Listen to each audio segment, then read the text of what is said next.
Welcome to the English Epics channel. It was a Sunday evening and 26-year-old Pete was driving his wife Tina home from the pub. She had been at a party with friends, called him to pick her up, and he had come to get her. She mentioned that she enjoyed catching up on missed moments, shared a few juicy bits of gossip, and then got absorbed in something on her phone. She snorted with clear frustration. "Something wrong, sweetheart?" Pete asked, casting a quick glance at the petite 24-year-old brunette sitting beside him. Tina flinched slightly. She hadn't realized she had done it. "No?" "Well, not exactly," she explained hastily. "I was supposed to meet Emma for drinks on Thursday, but she just canceled." She looked at him and smiled. "Although you do just fine for that." Pete smiled back, but she had already returned to her phone. At first, he thought about addressing the matter, but then he remembered some advice his father had given him. When you're faced with several options, the first thing you should consider is doing nothing. Compare all the likely outcomes of your actions to this before deciding what's the best course to actually take. Pete's problem was that Emma had befriended him on social media last year to find out Tina's favorite perfume, and he knew from her latest post that she had just arrived in Lisbon for a long-planned 2-week getaway. There was no way she had made any plans with Tina. So, why the lie? Tina began shifting uncomfortably in her seat. God, that last glass of cider went right through me. I really need to pee. Should I stop somewhere? No. I think I can hold it until we get home. But for heaven's sake, don't dawdle. She returned to her phone. When they walked in, Tina rushed through the kitchen to the bathroom, dropping her phone onto the granite countertop along the way. Pete adored his wife, but he really wished she would take better care of her things. This year alone, he had already replaced 3 screen protectors for her phone, and it was only June. He picked up the phone and turned it over to check the screen. Everything was fine. But what the hell was that? In the split second before the screen went into sleep mode, the image he briefly glimpsed was of a profile page on some website, and he was sure the thumbnail was of Tina, but with a different name on the profile.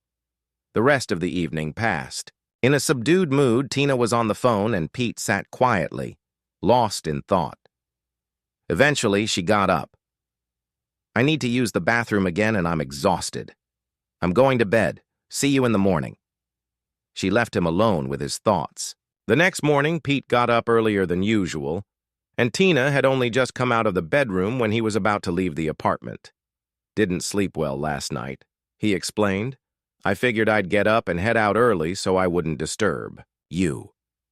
He kissed her goodbye. Pete wasn't in a bad mood when he arrived at the warehouse where he managed the local distribution department, but he was rattled when he heard Jason yell, "Hey, slacker, drag your gay owls over here and help me move this stack." Pete stopped, turned around, and walked back. "Jason, to my office right now." Pete stormed into the office block and calmed himself just enough to ask Jenny, their administrator, secretary, and essentially the heart of the business, to call security and ask someone to join him in the office as soon as possible. Jason arrived. A few minutes later, followed by Dave, the most experienced security officer, a former military man, straightforward as a ruler and tough as nails. Pete nodded at Dave, then looked at Jason. "Jason, you're suspended. 1 week, no pay, and if I have any say in the matter, you won't be reinstated." "For what, damn it?" Jason exploded. "You've been warned too many times about bullying your coworkers. What I heard this morning was the final straw. It was just some joking around," Jason protested. "Slacker, drag your gay cow over here," Pete parroted. "That's sexual harassment with aggravating." Tina, at least, at first. What was sex with Eric like? Mechanically, it was fine. We had some drinks, undressed, and kissed. He explored my body and I reciprocated, taking him in my mouth before we moved to the next level. Afterward, we shared another drink while he showered me with compliments. I went to the bathroom, and when I returned, I took the lead again, bringing him back to readiness. This time, our connection was more intense, and I reached my peak before we finished. Then, I got dressed and left. He didn't have any particularly remarkable physical traits, nor was he as skilled or attentive as Pete. But he wasn't Pete. That was the point. It felt forbidden, wrong, and that was what excited me the most. The next two men were similar experiences. They brought me to my peak, but that was all. I can't even remember their names. One might have been Craig or maybe Gary. It was still thrilling in a way, but it lacked the novelty of the first encounter. So, for the next time, the fourth one, I tried to add a little more excitement. Yes, he was the second to last. I was with only 5 men in total, including Alex. I just showed the draft to my therapist. "Why did you say only?" she asked me. "Are you suggesting that you're somehow less unfaithful than someone who's reached double digits? Did you fall short of your target number? Maybe 100. If you hadn't been caught, were you planning to stop at just a 5? I'll start again, this time without sugarcoating my betrayal with the word only. Yes, he was the second to last. I had already done it with 5 men, including Alex, before Pete caught me. I wasn't even thinking of stopping. I suppose if Pete had challenged my lie about meeting Emma, I might have reconsidered. But probably not. I think I would have just been more careful.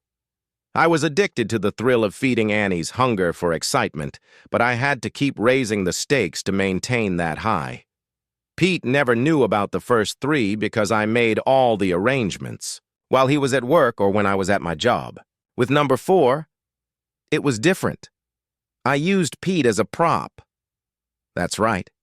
If I could, I would have interacted with him only in Pete's presence, still not judging me. Have I convinced you and everyone else what a total witch I am? Believe me, no. Matter how harshly you judge me, I know I'm 10 times worse. It's true. I was actually trying to make Annie's game more thrilling by messaging my sex buddies while Pete was nearby, whether in the car, watching TV, or once, even in bed. So, I met with Jake, something Pete didn't know about or suspect. He wasn't amazing, but he had a big tool, not that he was particularly skilled with it. Honestly, it was a waste of time. Still, it was just enough to tempt me to give him another chance. So we arranged another meeting. Jake messaged me while Pete was driving me home that Sunday. Apparently, his company needed him to take over a contract in Scotland at short notice after the current project manager suddenly fell ill, and Jake canceled our meeting. Pete noticed my reaction, so I came up with a silly story about Emma canceling our gathering. It never occurred to me that they were both on social media and that Pete knew she was in Portugal. That's why cheaters always get caught. It doesn't matter how clever you think you are. In the end, a mistake or pure coincidence will ruin everything. As far as I remember, Sophia eventually messed up too. Despite claiming that she and John had worked out their issues by September, her words, she was still arranging dates. One evening, she was sitting in a pub with friends when John returned from the restroom. Planning to surprise her with a hug, from behind, he peeked over her shoulder and caught her chatting with her boyfriend about how she couldn't wait to make him feel good. Apparently, things didn't go well after that. He grabbed her phone to make sure he had read the message correctly and then read through the rest of her texts. I wasn't there, but apparently, he threw the phone on the floor and stomped on it, smashing it. When she jumped up to try to calm him down, John slapped her, his voice cold with rage as he called her a cheating adulteress, a mere receptacle for others, and stormed out without another word. Looking back, I think that proved Pete loved me more than John loved Sophia. Pete made sure I understood how devastated I had made him feel, and ensured that Mom and Dad were there to help me after I had learned my lesson. If he had just walked away, I would have lied to them, and they deserved better than my lies. Now I can't thank him enough for that, not that I felt that way at the time. Sophia, she just shrugged it off. She learned nothing. I still absolutely hate her. That Sunday evening, I was a bit tipsy and didn't even notice that Pete was quieter than usual. It's obvious now that he was wondering why I had lied about the canceled party. The next morning he got up early as well, but I was so damn self-absorbed that I didn't think anything of it. Although Monday evening was lovely, he'd had a terrible day at work. Though at the time I didn't realize it was mostly because of his cheating wife. After dinner, we got cozy on the couch and watched a movie together, then went to bed and made love. He was so tender and loving. Oh, God, I miss him so much. Sorry, I had to take a walk. The neighbors don't even comment anymore when they see me walking to the park with tears streaming down my face. Tuesday marked the beginning of the great unraveling. I'll explain later how I know a bit about this side of the story. Anyway, I received a notification that a new member's preferences perfectly matched mine. His profile picture showed a sexy young guy, and his bio implied he was a virgin looking for a married woman to show him the ropes. I wasn't about to wait until I got home to reply, so I messaged him almost immediately to say I was very, very interested. I told him I wanted to see his body and gave him access to my profile page. Pete was very quiet all Tuesday evening, but I didn't pay much attention. I just assumed the jerk he'd fired was causing problems. A normal wife might have asked, on the other hand, was eagerly waiting for some random guy to send me a topless photo. Around 8 p.m., Alex sent me a message. It was so hot. This ripped 19-year-old virgin wanted to meet me on Thursday. I read his message, imagining running my hands over his perfect abs while my husband was sitting right there. I swear, I'd never felt wetter without anything inside me. That was then. Now I look back at that moment as the greatest act of betrayal, worse even than actually sleeping with Alex. I feel nauseous just reading that last passage. I sent Alex my enthusiastic reply, detailing what his introduction to sex would look like. Now I know Pete saw that message, and I understand why he left me the way he did. Even now, my hands shake as I try to imagine what he must have felt reading the message I sent while sitting right next to him. What happened next? I looked at Pete, smiled, and told him that Emma's plans had changed and our meeting on Thursday was back on. I was so excited that I only realized later that shortly after that, Pete received a message and went to bed early. Apparently, I didn't even bother to pretend to care why. I barely saw Pete on Wednesday evening. He must have been changing all our banking arrangements then. I sat watching TV, probably deciding which outfit would be best for my first virgin sex buddy. Then Thursday came. I was so damn excited that I messaged Alex to ask how early he could meet me. Then I sent Pete a message saying that Emma and I had decided to meet early for tea. Of course, he was looking at her Facebook page where she was visiting Pana Palace, hundreds of miles away. Only God knows what he thought when he read my message, and I can't even begin to imagine how much it must have hurt him to add "have a great time" to his reply. I'm not going to go into detail about my date with Alex. He was the sweetest and best lover out of the 5. He was also bigger than the first 4. At the time, I thought it was cute that he cared about my husband. Even now, I know that, as much as he wanted to sleep with me, he genuinely wanted me to leave. But I didn't. I laughed and said, "What hubby doesn't know won't hurt him." That was true, except hubby did know, and it hurt him. A lot. I left around 10 p.m. with some stupid comment about going home, like a good girl.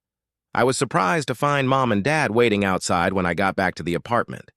Damn, is Pete okay? That was all I could think about. If something had happened to him while I was fooling around, I'd never forgive myself. The truth was, he was hurting, but it was because I was fooling around. Anyway, Dad met me and asked where I'd been. I gave him the story I prepared about spending the evening with Emma. I was surprised when he repeated it over the phone. Then he said Pete knew Emma was out of town, so where had I really been? I came up with an excuse about a corporate party, with about 12 people at a pub. Dad seemed confused but asked if room 154 could accommodate a dozen people, and that's when I realized Pete knew everything. I felt like I had been punched in the stomach. My head was spinning, and the next thing I remember was crouching on the street vomiting while my parents tried to figure out what the hell had just happened. Dad unlocked the apartment door with his spare key. Mom, still confused, stood holding me while Dad looked at his phone. "What the hell am I looking at?" he said. I was too scared to think. Mom kept asking, "Eddie, what's going on?" But Dad didn't answer. I think he understood but couldn't accept it, and couldn't bring himself to tell Mom what he was thinking. He made a call and held the phone to his ear. "Pete, what am I looking at?" He listened, staring at me, his confusion turning into disbelief and disappointment that his little girl had betrayed her husband. Dad put the phone on speaker while Mom kept asking him, begging him to explain what was happening. We heard Pete's voice. "Janet, take Tina to the kitchen, show her the photo, ask her if she understands what it means." Mom guided me to the kitchen, though I could barely move my feet. There was our wedding photo, the one that had hung on the wall of our living room. It was lying on the dining table, the glass shattered. I told Mom I knew I'd made Pete angry enough to break the photo, but I never wanted to hurt him. He told Mom to make me look at it again. Then I understood. All the cracks radiated from one point, his chest. My husband had shown me, through our wedding photo, how his heart had been broken. What could I offer? What excuse did I have? All I could say was I didn't mean to hurt him, tell him I never meant to hurt him. But now it was obvious that Pete knew about the site, about little Miss Annie. He even knew about the phrase, "What hubby doesn't know won't hurt him." I heard his voice when he told Mom, "She never meant to hurt me. No, she just didn't care." That wasn't true. I really did care about him, at least. That's what I convinced myself. I just never believed he would ever find out. "I was such a fool," Pete told Mom to take me to the bedroom, saying we were almost done. Both Mom and Dad had to help me. My legs could barely support me.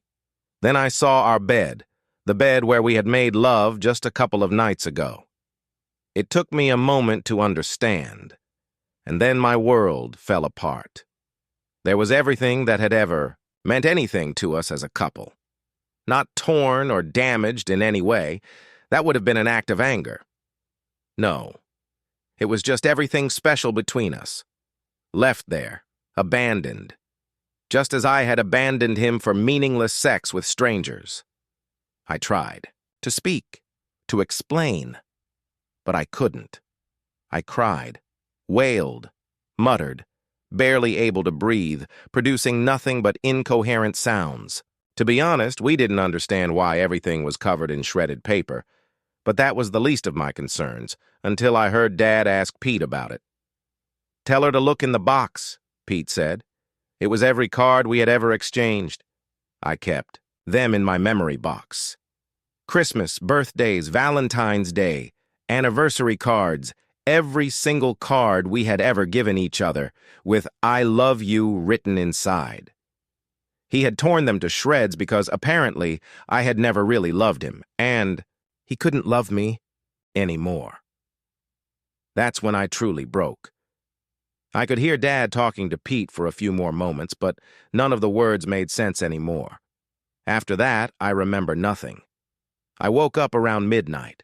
Mom must have cleared the bed to make space for me, and they were packing up my clothes, quietly talking to each other. I took a deep, ragged breath as I came to, and they quickly came over to support me. "Shoo, sweetheart," Mom said. "It's over now. You're coming home with us. We'll talk tomorrow." At least they were there for me. They loved me enough to give me that. We did talk the next day when I was awake, but they gave me Friday to pull myself together. However, the conversations that began on Saturday were anything but comfortable. They made their feelings very clear.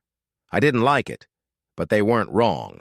The list of things I had ruined was painfully long, and they didn't hold back in pointing out every single item. In reality, I was alone, homeless, emotionally broken, an adulteress, and a liar. My older sister called to tell me she had just seen Pete's FB update, and she too generously shared her opinion of me. That was Saturday afternoon, just before Dad showed me Pete's divorce filing. When I stopped screaming that I didn't want a divorce, that I wanted Pete, Mom intervened. After she finished expressing her anger about how I had used her late mother's name to label my debauchery, She made it clear that I had made my choice lying on my back and on my knees. Pete would never look at me again without wondering who I would sleep with next, so I needed to just get over myself. That was 3 mentions of lying with someone and 2 references to sex in under 2 minutes. I had really made her furious. My parents insisted I return to work on Monday. They had called on my behalf on Friday to say I was unwell. I drove past Pete's office, taking a 2-mile detour every day for 3 weeks, trying to catch a glimpse of him, to tell him how sorry I was, to beg for his forgiveness, to plead with him to take me back. I don't know how Dad found out, but he was furious. "Leave the poor guy alone," he yelled at me in anger. "Haven't you, for heaven's sake, done enough to him already? If he ever can face you again, which I doubt, it has to be on his terms. You lost. That right the moment you spread your legs for some random guy." Dad had never ever spoken to me or anyone like that before. The reality, the finality of the consequences of my actions hit me.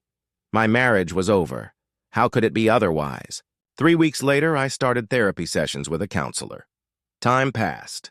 It was December, and I was out shopping for Christmas gifts for Mom, Dad, and Sue when I noticed a young man looking at me. He was holding hands with an attractive young woman, but they were bundled up in scarves, so I didn't recognize either of them.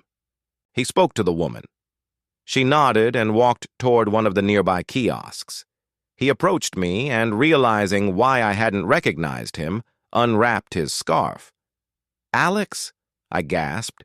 "No, actually, I'm Lee," he replied with a slightly sad smile. "But you're not Annie either, are you?" "When did you find out?" I asked quietly. "When Pete moved from your first message to Alex to your profile," he winced. "He was honest with me at work, and in return, I agreed to put myself on that obscene website. I saw his world collapse when he realized who you really were." He shook his head. "Does he still talk about me?" I asked hopefully. "No, or at least not around me. But honestly, we're not that close. He's still my boss, and he doesn't seem to hate me for what you and I did, but we're not friends." At that moment, a young woman joined us with 3 cups of hot chocolate. She handed one to me. "This is Vicky, my girlfriend. Lee introduced us." "Tina, Vicky knows who you are, so you can speak freely." I was stunned. "You told her everything." He wrapped his arm around her shoulders. "You taught me a lot. Some of it was good, and some of it was a lesson in what not to do." Vicky benefited from the good moments. The young woman giggled, blushed with embarrassment, and nudged him with her elbow. She was stunning, and he was a catch. I hoped they'd make it. At least they understood where deception had led me. Was it helpful to them in some way? I consoled myself with that thought. We found a nearby bench, sat for about 10 minutes, and chatted. Lee mentioned that he had seen a pretty blonde waiting for Pete a couple of times when Pete left work. Lee had no idea whether Pete's relationship with this blonde was serious. I hope she's better, more loyal than I was. Vicky sat in stunned silence as I explained how my spiral of deceit began. "But you had so many chances to stop," she whispered. "Why did you risk everything for meaningless sex?" I thought for a moment. The cliched answer is that I wanted to see what it was like, and I didn't believe I'd get caught. I paused to gauge their reactions. I'd give up a limb to undo the stupid things I've done. I lost everything that mattered to him because of a handful of meaningless flings. We finished our drinks and said our goodbyes. They walked away, and I returned to my shopping. So, for those of you who need closure, here's the final summary. Pete is dating someone. I hope she's sweet. Lee is now a confident young man with a wonderful girlfriend. Vicky has a kind, experienced lover.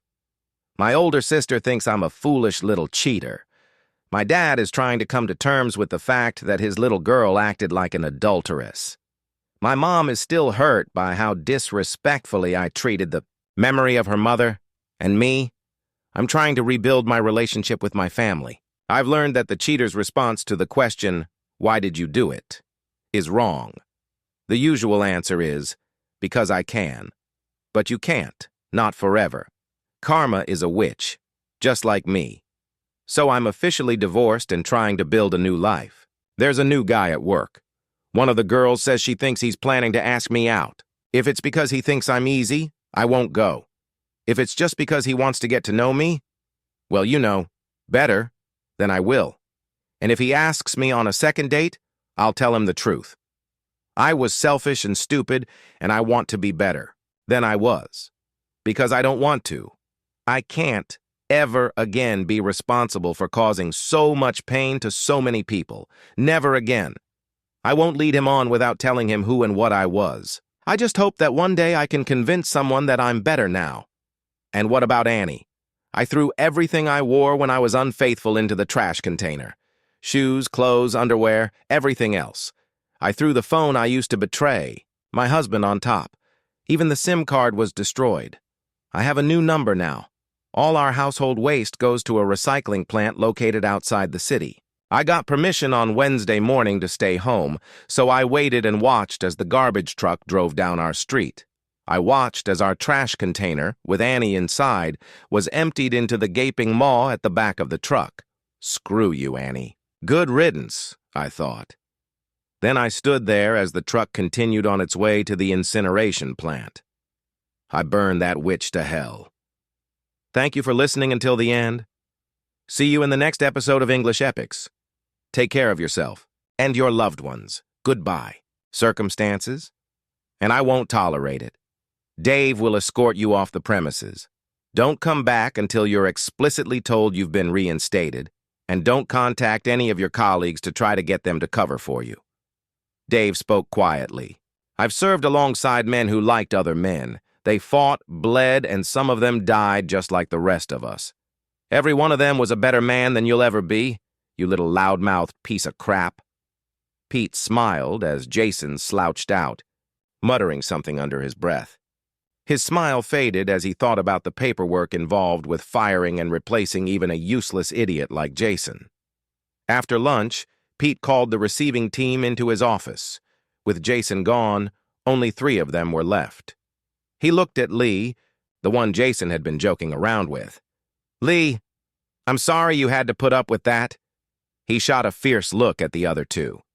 Did it ever occur to you to challenge Jason after he bullied you? Both of them looked embarrassed but said nothing.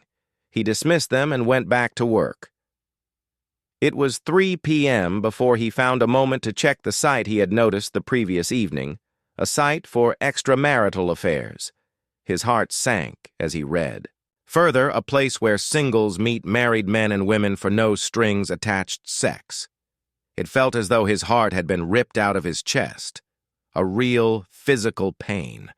He tried to access the site, but browsing it in standard mode wasn't possible. Users had to register with a photo and pay for membership via card. He couldn't risk his name or photo appearing on the site. He needed a plausible intermediary, a young, attractive avatar. In fact, he realized he needed Lee. He left his office and headed to the goods receiving area. The team didn't notice him at first. They were working together quickly, quietly, and efficiently. He realized that without Jason, they were getting twice as much done. Good. Lee, he called out. They all looked up. Lee, can you spare meeting minutes when you're done there? Lee gave him a thumbs up. At 5 to 4, Lee knocked on the office door. The guy said they'd finish up without me. I think they're trying to make up for not standing up for me. Pete stood up. Let's go. I'll quickly treat you to a pint. I need to ask you for a favor. Did you grab your things? Lee nodded. 10 minutes. Later, they were seated in a quiet corner of a local cafe with a couple of pints of beer in front of them. Lee, I need to ask you something personal. I'd like you to answer honestly, and when I'm done, you can tell me to go to hell, and I promise there won't be any consequences. All I ask is that whatever is said here tonight stays between us. First of all, you're not gay, are you? Lee lowered his head. No, he said quietly, his eyes filling with tears. But I just don't know how to talk to women. So, Pete suggested, because You don't show up to work every morning bragging about imaginary conquests like the others do. Jason decided. You must be gay. Pretty much, Lee agreed. I'm guessing you have a small family if you're this shy. Lee sighed. The only child. My mom died young, and my dad drank himself to death. Now I live with my grandmother. She takes good care of me, but she never really taught me how to, properly communicate. Pete calculated how far he was willing to go. Screw it. Lee, I think my wife might be cheating on me or, at the very least, preparing to. He explained about the website and showed the screen on his phone. I can't register as myself, and there's no point in using a random guy's photo from the internet, just in case Tina asks for another picture, maybe in a suit or at the gym or something like that. I'm asking you, are you willing to register? And see if my wife... Pete paused and took a deep breath. If my wife asks you to sleep with her... Lee leaned back, stunned. Seriously? I hope I'm wrong, but I think she might have been planning to meet someone on Thursday, and the meeting fell through. If we put your profile on the site this week, I think you could be the next person in her sights. But what if she actually wants to meet me? If that happens, all I'm asking is that you give her every chance to change her mind. If she decides to stay with you, to have sex with you, she's no longer my wife.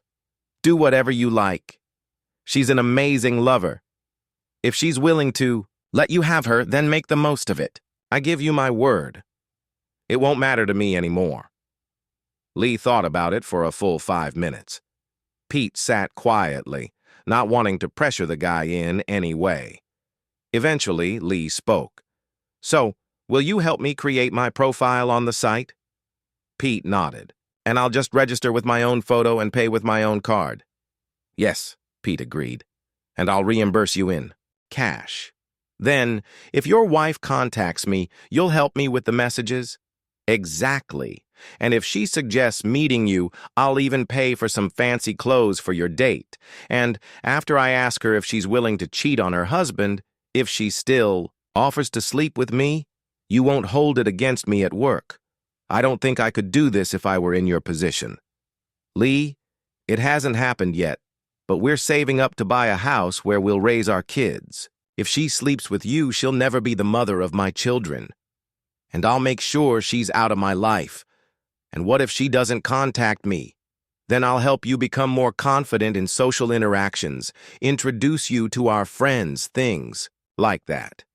But I'm not going to help you pursue someone else's wife. That's a line I won't cross. And you shouldn't either. Lee looked thoughtful. But it's okay with your wife because if she decides to do this, it's over for you. He shook his head sadly. That must really suck, Pete. They finished their drinks and went their separate ways. Tina was making tea when Pete got home. Sorry I'm late, sweetheart. He apologized. I had to fire someone this morning and smooth a few ruffled feathers this afternoon. She shook her head. I can't complain. At your age, you're already doing so. Well, as a manager, our savings for the house are growing thanks to you, so don't apologize. She hugged him tightly, warmly pressing against him. After dinner, they cleared the table and cozied up on the couch, leaning into each other as they watched a movie. When it ended, they exchanged smiles and almost simultaneously said, "An early night." The first time was energetic, and the second was slow and sensual. Tina and Pete enjoyed their intimacy, forgetting everything else. Their feelings seemed genuine, and despite his doubts, Pete couldn't believe that his wife could be capable of betrayal. The next day, during his lunch break, Pete called Lee into his office. No one found it unusual, given recent events. Together, they completed Lee's profile application for the site. Pete used Lee's phone to take a suitable photo, carefully avoiding any signs that they were in Pete's office. They even ensured the geotags were disabled just in case. They gave Lee the name Alexander, shortened to Alex Hill. Alexander was his actual middle name, and Hill was the name on his bank card. He was 19, 6 feet tall and well-built, staying fit thanks to his physical job. He accurately described himself as well-read and polite. He also mentioned his awkwardness with women and expressed hope that in this more intimate setting, he might find women who would find his natural shyness endearing and help him overcome it. His ideal woman was between 20 and 26 years old, petite, with long dark hair and brown eyes. Large breasts weren't a requirement, and he preferred the girl next door look over someone with bee-stung lips and heavy makeup. In fact, he, or rather Pete, described Tina. He emphasized that he didn't own a car, so he would prefer local meetups, or the woman would need to be able to travel. He also made it clear that his living situation wasn't suitable for romantic encounters, so any meetings would likely be better held in hotels. Pleased with their efforts, Lee reviewed his profile and decided that he was a better prospect than many other guys at work. Perhaps all he needed was to believe in himself. "Thank you, Lee. I appreciate this," Pete said to him. Now they had to wait. The site's rules only allowed married users to browse profiles in search of partners to reduce the risk of exposing themselves as cheaters. "Of course, I just hope I don't get any matches," Lee replied. "How long will you wait before you're sure? Your wife isn't planning to cheat?" Before Pete could answer, Lee's phone buzzed. A notification from the site. A match with a woman named Little Miss Annie. His relief at seeing it wasn't Tina evaporated when he noticed the shocked expression on Pete's face. "What's wrong?" "It's a message from Annie, not Tina. Lee, we used your middle name for your profile. My wife's name is Christina Annabelle. She was named after her grandmother, Annie." Lee anxiously opened the message inside. It was an automated response, informing him that one married subscriber was an excellent match for his preferences. The message also stated that his details had already been shared with her. The pair realized the implications. They now knew Tina, had an account, and Lee had just described her as his ideal woman. The problem was how Tina would react if she actually was Little Miss Annie. Later that day, just after 4, Lee knocked on Pete's door. Pete called him in, then felt a wave of nausea when he saw the look of pity on Lee's face. "Little Miss Annie sent me a private message through the app about an hour ago." He handed Pete his phone. "Hi, cutie. You seem like a nice guy, and your picture is so sexy. I've given you access to my profile so you can see what I'm offering. I hope you like what you see because I'm dripping just from looking at your photo. Send me a shirtless picture. Annie wants to see your skin. Message me privately if you want to play." Pete looked up. Lee pointed to the screen. "Swipe up. It'll take you to her profile. Please tell me it's not her." With trembling hands, Pete swiped up on the screen. The profile page for Little Miss Annie appeared, and Pete's entire world came crashing down. Lee took a screenshot of the message and the profile page and sent them to Pete's phone. On his way home, Pete was in turmoil. But now he had a decision to make. Should he confront her about her lie regarding the meeting with Emma and the message she sent to Lee?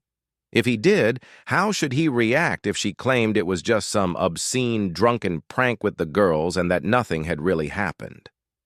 If he did nothing, he would have to act as though nothing was wrong until she actually met Lee. Was he that good an actor? In the end, he decided that confrontation was pointless. He wouldn't believe anything she said. And even if she promised it was a stupid one-time mistake, how could he ever trust her again? No. Her only chance at redemption was to refuse to go through with the affair, and that would only be meaningful if she didn't know she had already been exposed. He chose to do nothing. Pete never really understood how he made it through that Tuesday evening. He came up with a story about Jason contesting his dismissal to explain why he might seem distracted. Tina didn't seem suspicious. If anything, she appeared distracted herself, spending a lot of time checking her phone at 10 minutes to 9, she announced. "Oh, that's good. Pete, Emma can make it after all on Thursday evening. Do you mind if I meet up with her?" Damn, Pete thought Lee was supposed to send Annie the topless photo around 8 go. He was also supposed to ask if she was free for a date on Thursday after work.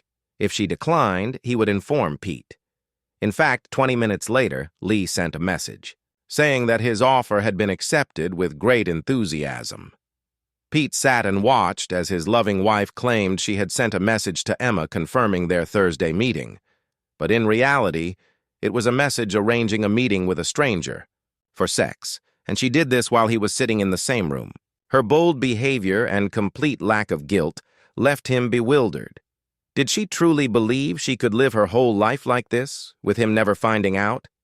Or did she simply not care? The next day was an absolute nightmare. Lee showed Pete the photo he had sent and the enthusiastic and explicit response from Annie. Reading her message, it was clear she fully intended to blow Alex's mind on Thursday night and then return to her husband without a care in the world. By Wednesday, Annie had booked room 154 at a local hotel. She gave Alex clear instructions on how to get there and what to say at the front desk. This clearly wasn't her first rodeo. Now it was time to act. By doing nothing, Pete had learned almost everything he needed to know about his wife. If she rejected Lee, Pete would allow her the chance to explain herself. Otherwise, it would be the end. After lunch, Pete sought out the warehouse manager. He explained that he had discovered his wife was having affairs and that he intended to divorce her. To be fair, he used the phrase ditch the witch, but his boss got the idea and assured him that the business would give him some breathing room while he sorted out his life. That day was spent filling out online forms to initiate the divorce process. He didn't need evidence of infidelity to proceed, but it aligned with his sense of justice to hold off on filing the completed application and the hefty fee of nearly 600 lbs until she actually slept with Lee. After that, all he needed to do was live apart from her for 20 weeks, and she would become his ex. That evening, he told Tina he had some paperwork to handle, which was true. He emptied their joint account and canceled 2 shared credit cards. They also had separate savings accounts, which he left untouched. He made sure the bills were paid and checked the terms of their apartment lease, 4 weeks' notice and an additional month's rent if they left early. He figured that was an excellent price to pay for getting rid of a cheater. On Thursday, Pete and Lee went shopping during their lunch break. Pete paid for new jeans, sneakers, a t-shirt, and a jacket for Lee. The irony of buying clothes to make Lee look good enough to sleep with his wife was not lost on Pete. The day was miserable. He almost threw up when he tried to eat the lunch he had packed that morning.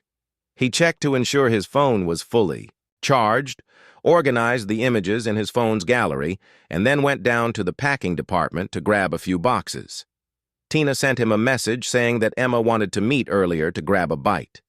Pete could only imagine what Tina was eagerly anticipating for her evening plans. He replied that he was still trying to sort things out with Jason, so he'd be home late. It nearly killed him to end the message with, "Have a good time." Pete tracked down Lee. "This is a complete mess, but I'm going to say it anyway. My wife is apparently a full-blown adulteress. I have no idea how many men she's been with since we got married. I don't want to know. She's nothing to me now. You've done everything I asked of you, so if you want to use that unfaithful cow for a little evening sex education, go for it." Lee looked at his boss. "If I thought you still cared about her, honestly, I'd back out. But..." He paused to consider. It feels like karma that the fake persona we created is what gives you the final proof that she's been messing around behind your back. One more thing, Pete. The guys here are still muttering about my shyness. I'm planning to go tonight and ask her if I can take pictures of us, in bed, to show the guys at work. You said they brag about hookups that never happened. I'll show you the pictures first, but I want those jerks to shut up." Pete just shrugged. He didn't care anymore. They spent a few more minutes planning, then returned to work. That evening, at 5:45, Pete parked his company pickup truck on a side street near his apartment. He pulled on an old hoodie he kept at work and went to stand at a bus stop where he had a clear view of the front door. Just after 6, a taxi pulled up and Tina got in. Pete turned his back, pretending to check the bus schedule. As the car drove past him, He retrieved his pickup truck and parked it near his house, then went inside. The apartment felt lifeless, like an abandoned film set. It looked like an uninhabited home. First, Pete checked that the battery in his digital camera was fully charged. Then he went through each room, photographing its contents. Everything: furniture, books, paintings, and decorations.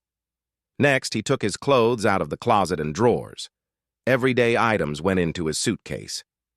Anything connected to Tina, like his wedding suit or the silly Christmas sweater she had bought him, he tossed onto the bed.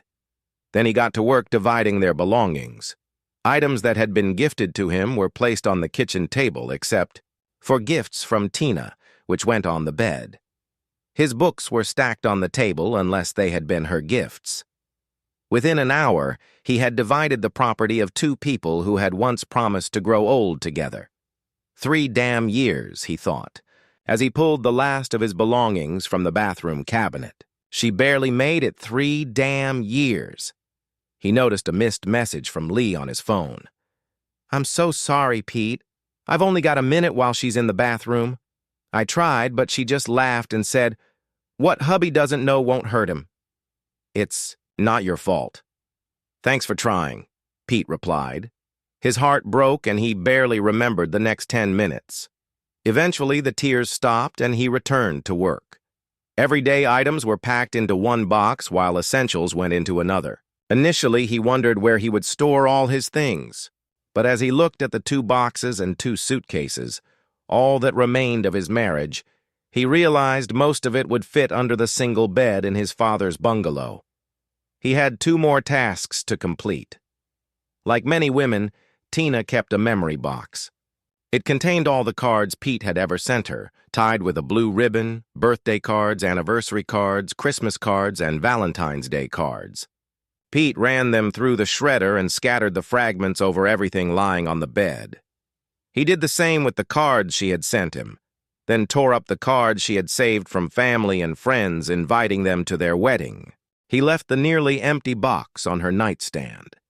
The final task was their wedding photo, which hung on the living room wall. He carefully placed it on the kitchen counter, then pressed a sharp screwdriver against the glass and struck it hard with a hammer. Cracks radiated outward. Perfect. He loaded up the pickup truck and drove off, dropping his key into the mailbox. By 9 o'clock, he was at his father's bungalow, unpacking his belongings. He shared a softened version of Tina's infidelity with his father and promised to tell him the full story in time. "I'm expecting a lot of drama tonight," he told his father, "and I'm not going to ask you to lie for me, so I won't stay here. And I won't tell you where I'll be staying. That way no one can intimidate you or accuse you of being involved. Don't let them use your phone to contact me, and don't agree to pass along messages. If Tina or her parents try to drag you into this, just tell them I'll gladly block your number to protect you." "Are you sure you're doing the right thing, son?" his father asked. "I'm sure," Pete replied. "I followed your advice and let the situation unfold until it became clear what I needed to do. If I'd reacted too early, I would never have known what she's capable of." Father and son embraced, and Pete left. At about 10 minutes to 10, Pete was sitting in a small bed and breakfast room he had booked earlier that morning when he received another message from Lee. "I'm watching from the hotel window. She's getting into her taxi now. Going straight home. Like a good girl," she said. "Damn it, I'm so sorry." "Don't be." "At least now I know," Pete replied. He opened his completed divorce application, added his electronic signature, and entered his credit card details to pay the fee. Pete took a deep breath and hit Submit Application. He logged into social media and changed his relationship status to divorced. Then, on his homepage, in response to the "What's on your mind?" prompt, he wrote, "My ex-wife thinks this is okay. He..." attached a screenshot of her profile and updated his feeling status to broken. Tina wouldn't notice this immediately since she didn't have an account on that social network.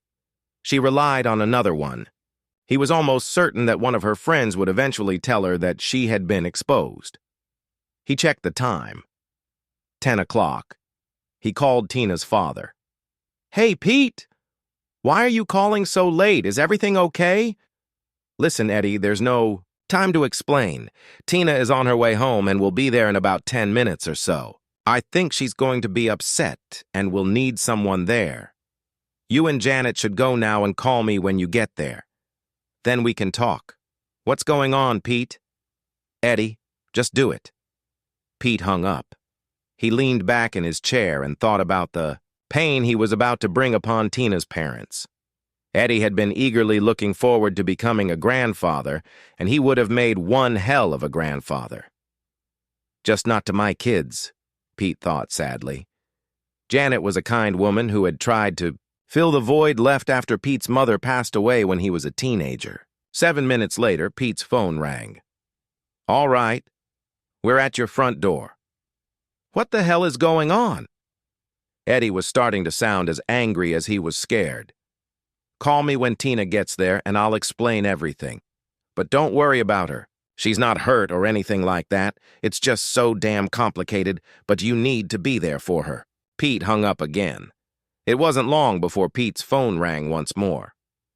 All right, Pete, Tina is paying the taxi now. So, for the last time, what the hell are you playing at? Pete's mouth went dry.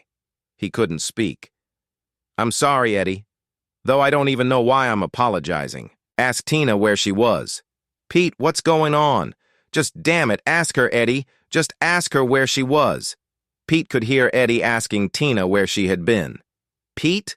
Tina says you know where she was. She said she told you. She was out with Emma. Eddie.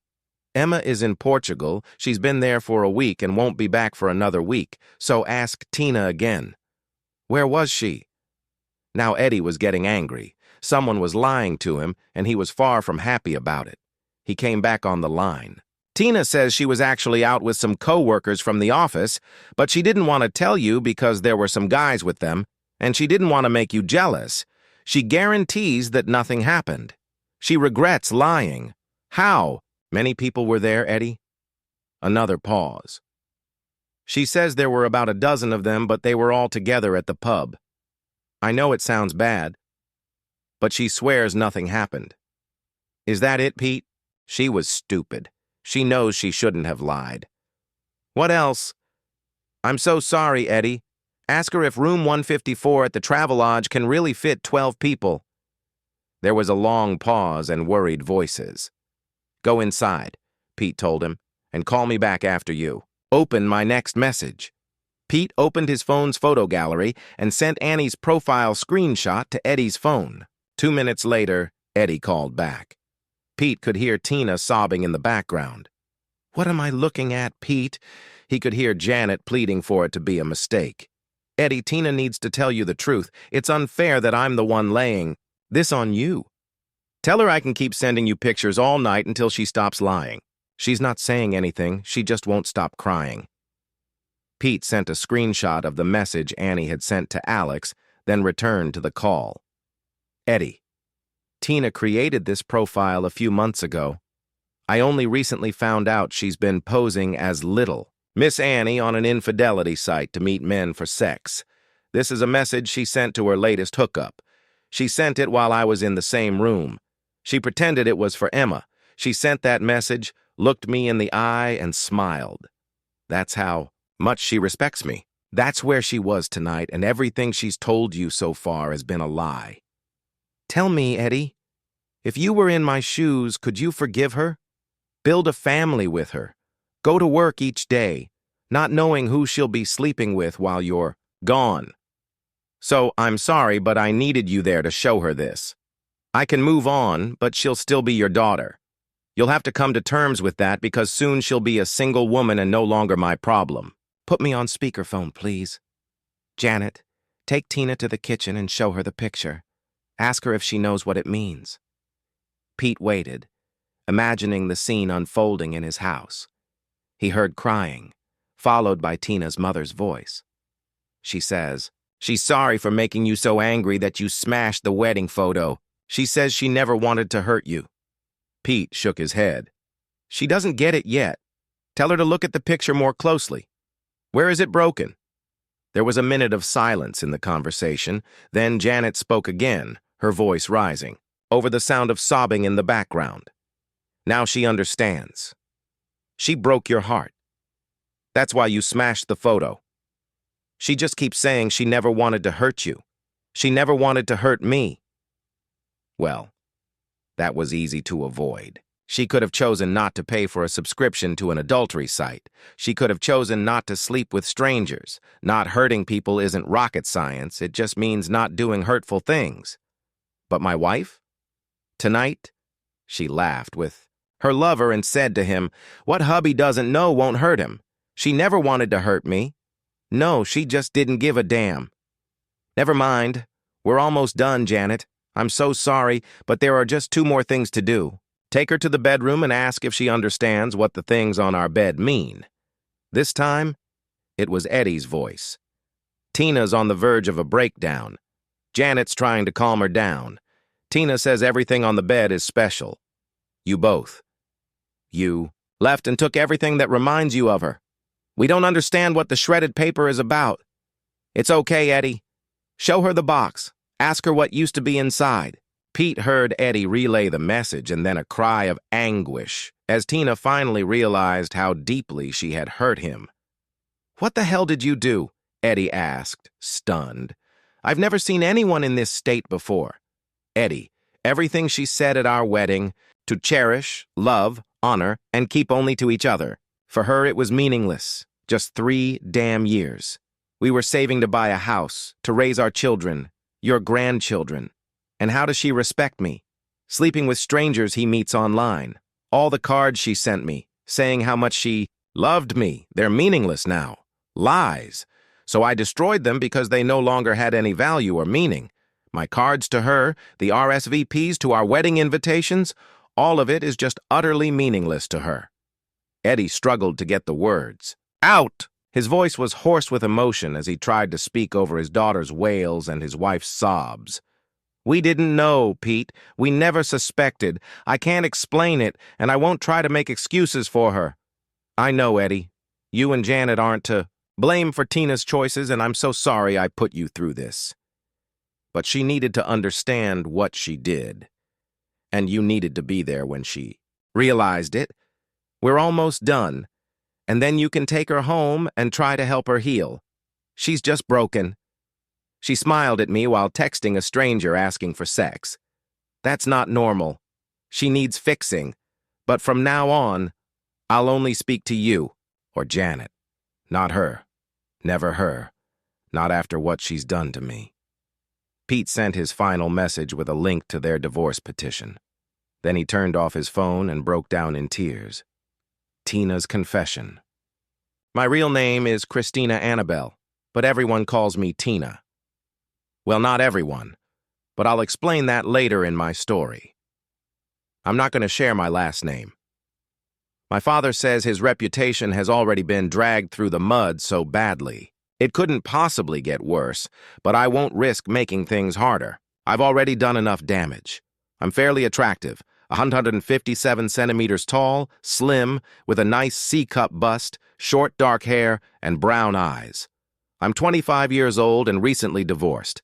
I've been in therapy since July, and my therapist recently suggested that honestly recounting my story might help me come to terms with the consequences of my actions. It started around this time last year when my co-worker Sophia asked me for a favor. My initial response was rather reserved. It's not like we were particularly close. Regardless, she said that she and her partner John were in a bad place and she had decided to start seeing other men. She wanted a friend to provide her with an alibi for her dates. That was my first missed opportunity.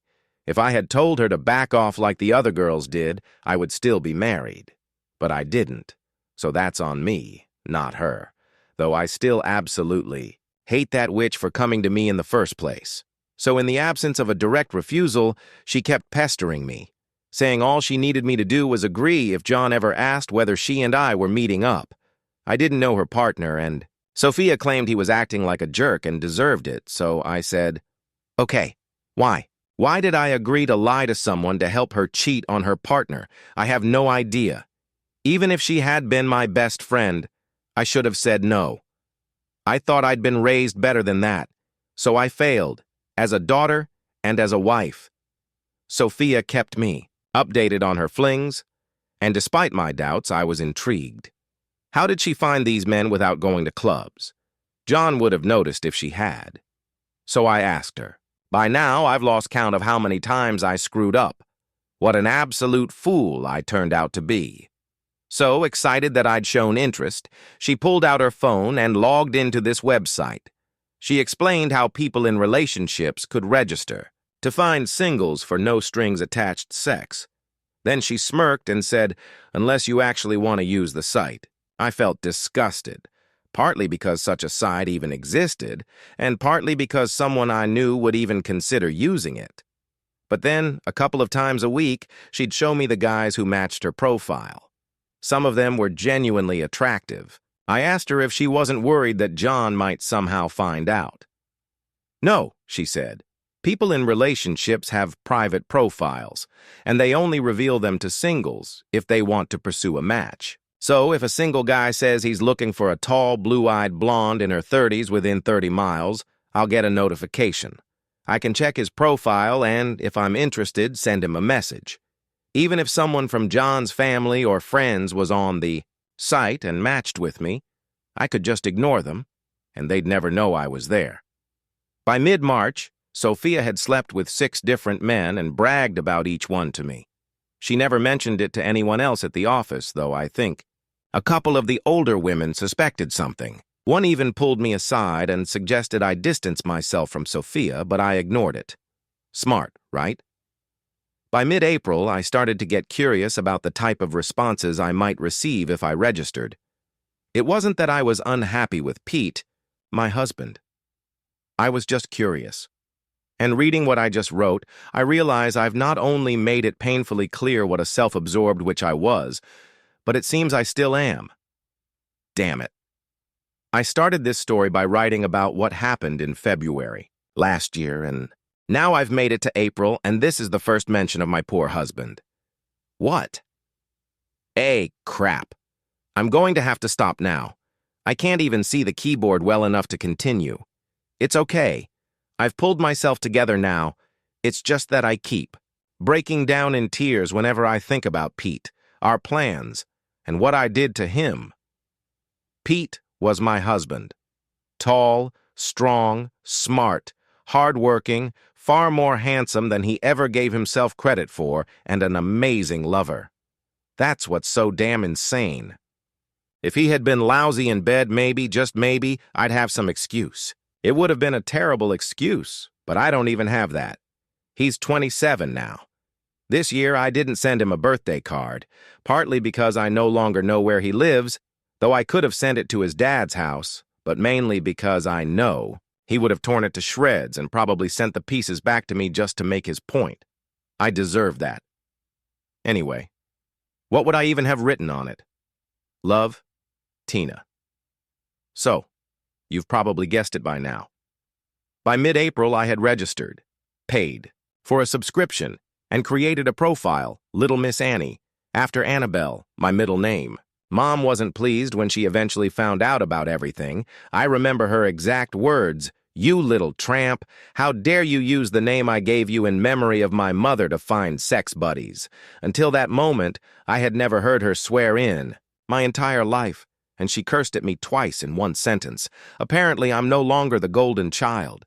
It's equally apparent that I never really was. Of course, I only registered to see what matches I'd get, or at least that's what I tried to convince myself of. As my dad later pointed out in detail, most people don't pay a 30-pound subscription fee out of idle curiosity.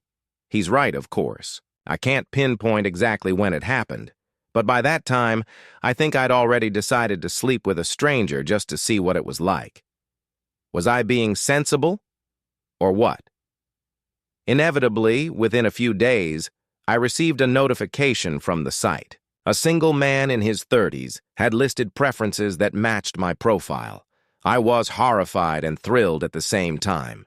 Until that moment, it had all been a game. Nothing had happened. It was just a silly joke. I wasn't taking infidelity seriously.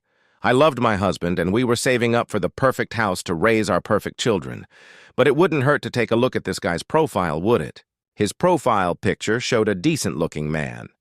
Not as handsome as Pete, but older and more mature. He wrote that his name was Eric. He worked in some kind of consulting role in the area. And he didn't have the time or desire to meet women in pubs or clubs. He mentioned that if there were any attractive married women willing to meet him at his hotel for straightforward, no-strings-attached sex, no expectations or drama, they should let him know. Up to that point, I could have stepped back, deleted my account, and counted my blessings. Instead, I sent Eric a message and shared my profile. Why? I'll explain later. He must have liked what he saw because he sent a reply the same day. Wow. Annie, you're an absolute delight.